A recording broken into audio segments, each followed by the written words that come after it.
Lakam Cho, ididimanda si Kim Cho.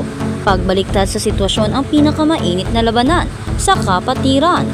Sa gitna ng pinakamainit na kontrobersya na gumugulo sa mundo ng showbiz, isang napakalaking pagbabago ang muling nagpasiklab sa hidwaan sa pagitan ng magkapatid na sina Kim Cho at Lakam Cho. Ang insidenteng ito na nagsimula bilang isang pamilyar na kaso ng pagnanakaw at pagtataksil ay umabot na sa isang antas na hindi inaasahan ng marami.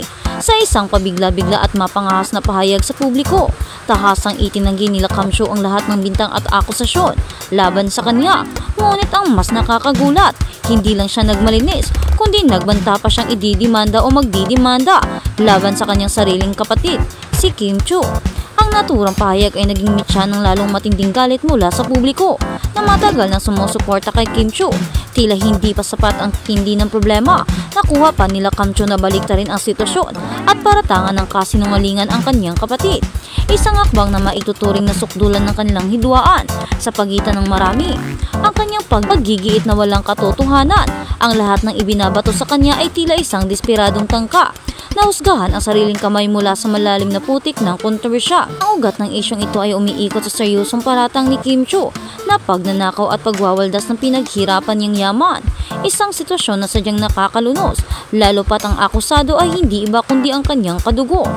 Ang taong dapat sanay katuwang at maaasahan sa buhay. Ang pagkakaroon ng ganitong uri ng pagtataksil sa loob mismo ng pamilya ay nagbigay ng matinding dagok sa personal at emosyonal na kalagayan ni Kim Cho, na ngayon pilit na binabawi ang nasisira at nilustay para sa mga tagahanga. Ang pananakit na dulot ng isyu ay hindi lang material, kundi pati na rin ang kawalan ng tiwala sa pinakamaliit na miyembro ng pamilya.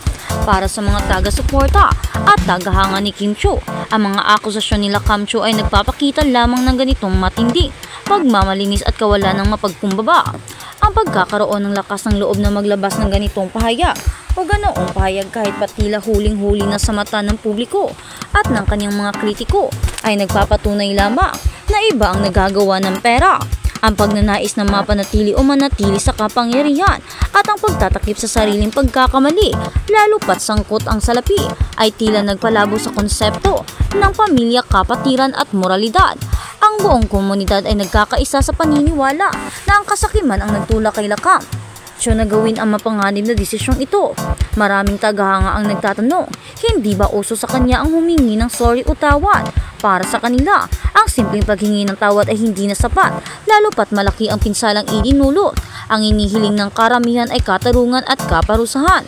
Ang damdamin ng mga taong ito ay sumasalamin sa ideya na kapag ang tao ay ninakawan ng pinaghirapan, hindi madaling magpatawad. Ang komunidad ay nagkakaisa sa panawagan na kulang ang sorry, dapat maparusahan iyan.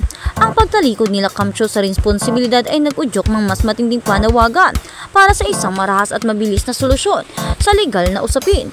Ang pagbaliktad ni Lakam Cho ng sitwasyon ay lalong nagpatingkad sa isyu. Sa halip na harapin ang mga paratang ng may pananagutan, pinili niyang magtago sa likod ng legal na banta na ngayon ay handa na siyang idemanda ni Kim Cho. Ang hakbang na ito ay nagpapakita ng isang agresibo at walang pakundangang pagtatanggol na hindi ikinatuwa ng marami.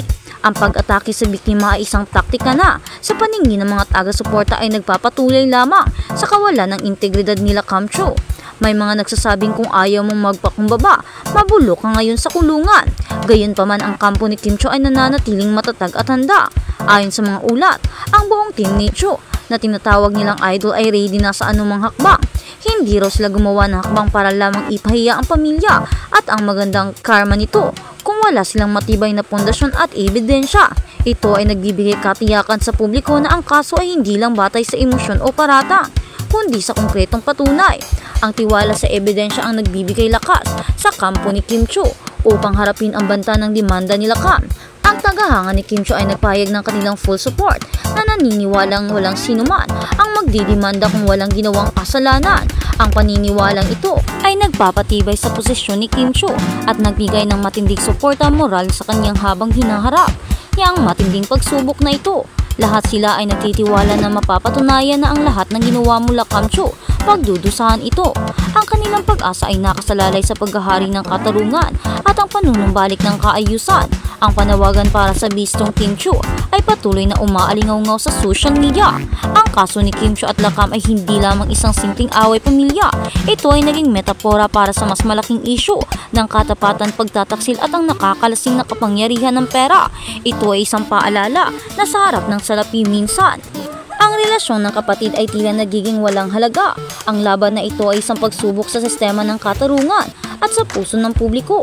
Ang buong mundo ay nakatutok, naghihintay kung paano matatapos ang dramang ito na puno ng pagtataksil at pagdududa. Ito ay isang istorya na nagpapahiwatig na ang kasakiman ay hindi kailanman nagtatapos ng mabuti. Sa kasalukuyan nananatiling nakaabang ang lahat sa susunod na kabanata ng legal na labanan sa banta ng demanda nila Kam Chiu. Tiyak na lalong magiging maingay at controversial ang issue. Ang lahat ay umaasa na sa huli ang katotohanan ang mananaig at ang sino man ang nagkasala ay mapaparusahan. Para kay Kim Chiu, ang mensahe mula sa kanyang mga taga-suporta ay Be Strong Kim Chiu. Mahal ka namin, ang laban ay nagsisimula pa lamang at ang matinding pagsubok sa pamilya at katarungan ay malapit ng matunghayan. Ito ay isang mainit-init na update na may katumbas sa matinding kapalit. Ang drama ay hindi pa tapos at ang pag-asa ng marami. Ang katarungan ay maghahari sa lalong madaling panahon. At sa kabilang banda, sister nilustay pera ni Kim Chiu sa kasino. Nalungkot ang abogadong si Jesus Falses dahil di umano'y nilustay nila Kambi ni Chiu ang pera ng kanyang kapatid na si Kim Chiu sa kasino dahilan para magsampa ng qualified thief. Complain ng actress nitong Martes, December 2. Kim Chiu finally broke her silence. People thought she's a multi-billionaire but no. Her sister manager lost it in casinos. Ani Falke sa post niya sa kanyang X account or dating Twitter noon.